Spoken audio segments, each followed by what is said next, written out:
ওদালগুৰি মাজুলী চাহ বাগিচাত হৰিহৰ মন্দিৰত জগন্নাথ পূজাৰ নাম কীৰ্তন।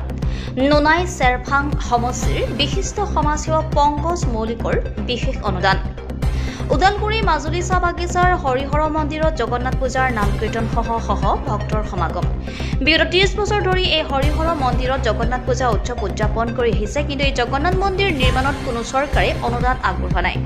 বহুদিনৰ পৰা এই মন্দিৰ কোনো ধৰণৰ চিলিং নাছিল, কিন্তু নোনাই চেৰফাং সমষ্টিৰ এজন সমাজসেৱক যাৰ নাম পংকজ মৌলিক, তেওঁ স্থানীয় ৰাইজক প্ৰতিশ্ৰুতি দিলে যে অহা 6 মাহৰ ভিতৰত মন্দিৰত চিলিং নিৰ্মাণ কৰি দিব আৰু সেইমতে তেওঁ 5 মাহৰ ভিতৰতে সম্পূৰ্ণ কৰে। লগতে সমাজৰ বিভিন্ন সমস্যাৰ ক্ষেত্ৰত কাম কৰি যাব বুলি তেওঁৰ অনুষ্ঠানটিত জানিবলৈ দিয়ে। তেওঁ এই কৰ্মৰ বাবে মন্দিৰ সমিতিৰ সভাপতি অভিদত্ত বেহেৰাই এখন গামোচাৰে আদৰণি জনায়। লগতে সমস্যা সমাধানৰ কাৰণে ৰাইজে সঁহাৰি জনাই তেখেতক ধন্যবাদ জ্ঞাপন কৰে। যিহেতু বিজেপি চৰকাৰৰ দিনত চাহ বাগিচাৰ অঞ্চলসমূহত জগন্নাথ ভৱন নিৰ্মাণ হৈ আছে, কিন্তু এই বাগিচাত পোৱা নাই, যাৰ বাবে এই অনুষ্ঠানটিৰ জৰিয়তে চৰকাৰলৈ আহ্বান জনায় যে এই বাগিচাত এখন জগন্নাথ ভৱন কৰি দিয়ে যেন, আৰু এই কথা সামাজিক মাধ্যমৰ জৰিয়তে আহ্বান জনায়। পানীৰ পৰা নবীন চবৰৰ ৰিপৰ্ট, অৰুণোদয় অসম। আৰু আজি এই পবিত্ৰ দিন জগন্নাথ ৰথ যাত্ৰাৰ পবিত্ৰ দিনত কালি অন্তিম শেষ যাত্ৰা মাজুলী চাহ বাগিচাত মোক আমন্ত্ৰণ কৰিছিলে। তেখেতসকলৰ মাজুলী ৰাইজৰ নিমন্ত্ৰণ ৰক্ষা কৰি মই আজি মাজুলী চাহ বাগিচাত উপস্থিত হৈছোঁ আৰু মই নিজকে সুখী অনুভৱ কৰিছোঁ। মাজুলীৰ ৰাইজে মোক আকুলিয়াই লৈছে আৰু মোক মাতি ফালে আজি যি এটা পবিত্ৰ দিনত যি মোক ভাল এটা মাৰ্গদৰ্শন দেখাইছে মাজুলীৰ ৰাইজে, তেখেতসকলক মই মোৰ ফালৰ পৰা ধন্যবাদ জ্ঞাপন কৰিছোঁ। আৰু মোক এটাই কথা দিছিল তেখেতসকলে যে মাজুলী হৰিহৰ মন্দিৰ এখন আছে। তেখেতসকলে মোক মাতি ফালে এই মাজুলী মন্দিৰৰ চিলিঙৰ কথা কৈছিল, কিন্তু মই তেখেতসকলক এটাই কথা কৈছিলোঁ যে মই কম দিনৰ ভিতৰত আপোনালোকৰ চিলিংটো মই সম্পূৰ্ণভাৱে ক্লিয়াৰ কৰি দিম। আৰু এই যোৱা সপ্তাহৰ ভিতৰত মই 7 দিনৰ ভিতৰত আমাৰ মাজুলীৰ হৰিহৰ মন্দিৰৰ চিলিংটো মই ক্লিয়াৰ কৰি দিলোঁ। আৰু যিহেতু কি তেখেতসকলে মোক কথা দিছিল আৰু ময়ো কথা আখৰে আখৰে তেখেতসকলৰ পালন কৰিলোঁ। আৰু এইটো মই কৰা নাই, যিহেতু কি জগন্নাথ মহাপ্ৰভুৰ ৰথ যাত্ৰা চলি আছে, তেখেতৰ আশীৰ্বাদ আছে আৰু মাজুলী ৰাইজৰ আশীৰ্বাদ আছে। মই ভাবোঁ আগলৈ এনেকুৱা স্থানত অনাগত দিনবোৰত মই কাম কৰি যাম আৰু ৰাইজে সকলোৱে মোক আদৰি ল'ব বুলি মই আশা কৰিছোঁ। আৰু অনাগত দিনবোৰত মই সৰু সুৰা ৰাইজৰ সমস্যাখিনি সমাধান কৰি যাম। অকল মাজুলী বাগানৰ নহয়, আমাৰ বিভিন্ন বাগান আছে, বাগানবিলাকত মই সৰু সুৰা কাম ৰাইজোৱা হিচাপত বা সমাজ সেৱক হিচাপে মই কাম কৰি যাম। আশা কৰিছোঁ অনাগত দিনবোৰত সকলোৱে যাতে কি মোক আশীৰ্বাদ কৰক আৰু ভৱিষ্যত দিনবোৰত মই সকলো কাম কৰি যাম বুলি মই আপোনালোকৰ আগত প্ৰতিশ্ৰুতি দিলোঁ। মই নিজৰ ব্যক্তিগত পুঁজি হিচাপত আজি মাজুলীৰ হৰিহৰ মন্দিৰত ব্যক্তিগত পুঁজি হিচাপত মই চিলিং 40x20ৰ চিলিং মই ইয়াতে লগাই দিবৰ কাৰণে সক্ষম হ'লোঁ।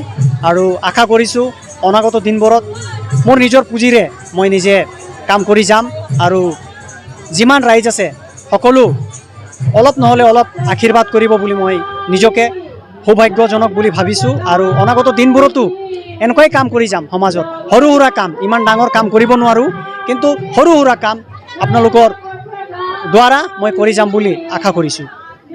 অভিদত্ত বেহেৰা, মই মাজুলী চাহ বাগিচাৰ হওঁ আৰু মই আমাৰ হৰিহৰ মন্দিৰ কমিটিৰ মই সভাপতি। আৰু মই এই জগন্নাথ পূজাৰ অসমবাসীৰ সকলোকে মই জগন্নাথ পূজাৰ আন্তৰিক শুভেচ্ছা জ্ঞাপন কৰিছোঁ। আৰু আজিৰ এই মিডিয়া যোগেদি আমি এটাই বাৰ্তা প্ৰেৰণ কৰিব বিচাৰি আছোঁ যে আমাৰ আজি এই জগন্নাথ পূজা চলি থকাৰ অৱস্থাত আজি অন্তিম দিন হিচাপত আমি আজি পূজা কৰি আছোঁ। আৰু এই অন্তিম দিনত আমাৰ অৰঙাজুলি VCDCৰ চেয়াৰমেন সন্মানীয় পংকজ মৌলিক ডাঙৰীয়া আমাৰ এই মন্দিৰত উপস্থিত হৈছে। তাৰপিছত আমাৰ কাৰ্যসূচী আছিল 2-3টা। আমাৰ দাদাক আমি সম্বৰ্ধনা জ্ঞাপন কৰিলোঁ। তাৰপিছত আমাৰ যি ভক্তবৃন্দ আছে সকলোকে আপোনালোকে ইয়াতে দেখা পাব পাৰে যে সকলোৱে প্ৰসাদ গ্ৰহণ কৰি আছে। তাৰপিছত আমাৰ আজিৰ এই মেইন মটিভটো এটাই হৈছে যে আমাৰ বিগত সময়ছোৱাত আমি বহুত মানে আমাৰ অঞ্চলৰ ৰাজনীতিকে হওক বা সমাজসেৱক হিচাপে বহুতো ব্যক্তি আছে, কিন্তু আমি সিহঁতক আমাৰ এই মন্দিৰৰ যি প্ৰব্লেম আছিল সেই প্ৰব্লেম লৈ আমি সিহঁতক নিবেদন কৰিছিলোঁ বা আমি লেটাৰ আকাৰে দিছিলোঁ, কিন্তু আমি দেখা পাব পৰা নাই যে সিহঁতে আহি পেলাই এবাৰ হ'লেও মানে আমাৰ মন্দিৰলৈ ভিজিট কৰিব বুলি। কিন্তু আমাৰ দাদাই নিজে লাষ্ট ইয়াৰো জগন্নাথ পূজা চলি আছিল, সেইটো সময়ছোৱাত দাদা আহিছে আৰু মন্দিৰত নিজে প্ৰভুক জগন্নাথক দৰ্শনো কৰিলে আৰু মন্দিৰৰ অৱস্থা চাই নিজে দুখিত হৈছিল। সেইবাবে নিজে মুখেদি নিজৰ এটা কথা দিছিল যে মই যেনেকৈ নহ'লেও আমি অহা বছৰ হ'লেও মানে মই এইটো কামটো কৰি দিম। কামটো এইটোৱে আছিল যে আমাৰ চিলিঙৰ একেবাৰে নাছিলে তাৰমানে, তথাপিও দাদা আহিলে চালে, তাৰপিছত আমাৰ চিলিংটো 1 বছৰ নহয় 6 মাহৰ ভিতৰতে দাদা আমাৰ এই কামটো ক্লিয়াৰ কৰি দিছে। সেইবাবে আমি আমাৰ মাজুলীবাসী হৈ আমি আমাৰ অৰঙাজুলি VCDC চেয়াৰমেনক আমি অশেষ ধন্যবাদ জ্ঞাপন কৰিছোঁ যে আমাৰ এই যি প্ৰব্লেম আছিল এই প্ৰব্লেমটো আমাৰ সলভ কৰি দিছে। সেইবাবে বহুত বহুত মই ধন্যবাদ জ্ঞাপন কৰিছোঁ। আজি আমাৰ মাজত মিডিয়া বন্ধুসকল আমাৰ মাজুলী হৰিহৰ মন্দিৰত 6 নম্বৰ লাইনত উপস্থিত হৈছে আৰু মোৰ বিশেষ কথা ক'বলৈ আপোনালোকক আৰু আমাৰ চৰকাৰক জনাব খুজিছোঁ যে সকলো চাহ বাগিচাত এখনকৈ জগন্নাথ ভৱন দিয়াৰ এটা চুক্তি আছিলে, কিন্তু আজি মাজুলী বাগানত প্ৰায় 30 বছৰতকৈ অধিক হৈ গ'ল জগন্নাথ পূজা চলি আছে, কিন্তু আজিলৈকে আমি দেখা নাপালোঁ যে আমাৰ মাজুলীত কোনো এটা চেংচন হৈছে নে নাই আমি গম নাপাওঁ। আৰু কিছুমান গাৰ্ডেনত অলৰেডি মানে ভৱনটো হৈ গৈছে, কিন্তু মাজুলীত কোনো এটা খবৰো নাপালোঁ আৰু আমাৰ ইয়াতে হ'ব নে নাই এইটোও নাজানো। সেইলৈকে আমি চৰকাৰক আহ্বান জনাই আছোঁ যে আমাৰ মাজুলীৰ লিষ্টখন আছে নে নাই আপোনালোকে অলপ চাই দিলে আমাক আমাৰ মাজুলীবাসী ৰাইজক অলপ ভাল লাগিব। এইখিনিয়ে মোৰ মাজুলী বাগানততো আছে আমাৰ 9খনমান মন্দিৰ আছে, কিন্তু যোনটো চৰকাৰে আবেদন কৰিছে, চৰকাৰে যোনটো মানে প্ৰতিশ্ৰুতি দিছিলে যে প্ৰত্যেকটা গাৰ্ডেনত এখনকৈ জগন্নাথ ভৱন দিয়া যাব, কিন্তু য'ত নেকি জগন্নাথ পূজা আজি 30 বছৰলৈকে হৈ গৈছে সেইখন আজিলৈকে আমাৰ ইয়াতে কোনো ভৱনৰ এখন মানে ইটা পেলোৱাও আমি দেখা নাই। মানে সেইখনে আপোনাৰ মিডিয়া যোগেদি আহ্বান কৰি আছোঁ যে আমাক মানে ইয়াতে জগন্নাথ ভৱনটো কৰি দিবৰ কাৰণে আমাক চৰকাৰক আহ্বান জনাই আছোঁ।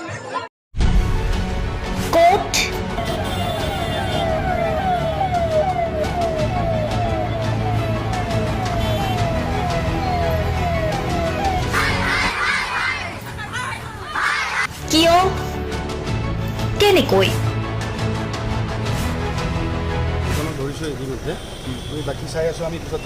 দুৰ্নীতি ৱাইফজনীয়ে কৈছে বোলে এওঁ মোৰ হাজবেণ্ড, আপুনি কোন হে ক'বলৈ এওঁ অবৈধ বুলি? অনিয়ম ভ্ৰষ্টাচাৰ একনায়কতাবাদ এতিয়াৰ পৰা আৰু নহ'ব। আমি দিম সত্য বাতৰি।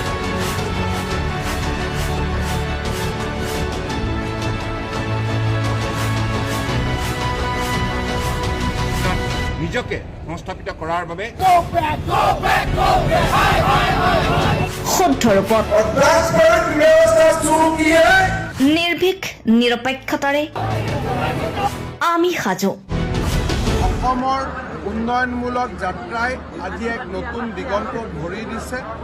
অসমৰ ৰাইজৰ পৰা আমি সদায় আশীৰ্বাদ বিচাৰোঁ, আমি এনেকৈ যাতে আমাৰ জননী জন্মভূমিক সেৱা কৰি যাব বিচাৰোঁ। অৰুণোদয় অসম নিৰ্ভীক নিৰপেক্ষ।